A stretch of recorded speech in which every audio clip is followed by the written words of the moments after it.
the degree to which we're distracted with notifications, emails, apps, all of these things that are going on in our lives, the TikToks, and we're so distracted, we're so not present that we become agitated when we try to get pulled away from something.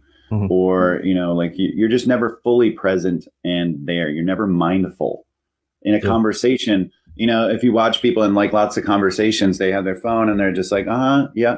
Oh, yeah. Like if you're at dinner, like how often do you not just put your phone down on the table, but put your phone away and even turn it off and say, I'm going to be present for this conversation. I'm going to be engaged for this conversation.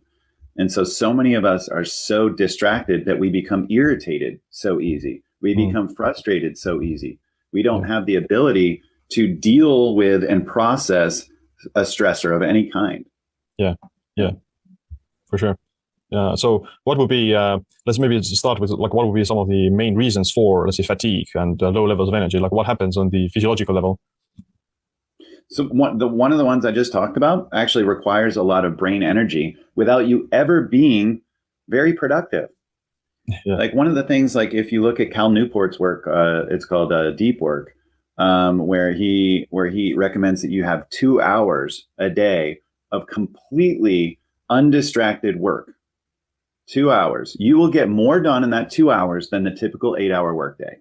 Yeah. Can you imagine that? I mean, it's true. Like, so if you have no emails coming in, no notifications from your phone, no Facebook, no Instagram, no TikTok, no nothing, and you are just doing deep work for 2 hours, you will be way more productive. But if we spend the whole day, what we call multitasking, which is a lie because it's actually called task switching, because we're going back and forth and back and forth and back and forth.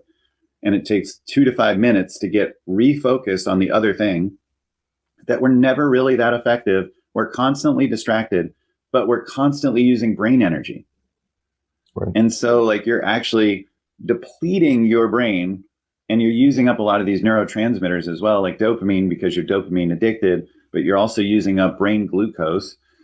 And so like energetically, when you're distracted the whole day, you're exhausted the whole day. Yep. It's exhausting to do this. And so that's a big one.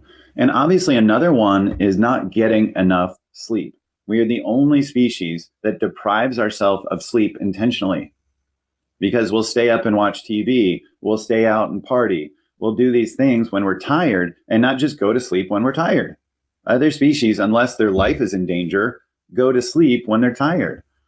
And so it might be all right to do on occasion. I mean, obviously, like we all want to do something like New Year's or, whatever, but to chronically do this is obviously not healthy, and it's not good for your circadian rhythm. They've shown with people that work the night shift that they live 30% shorter lives. Okay. So think about what that's doing to your circadian rhythm. We're not nocturnal animals.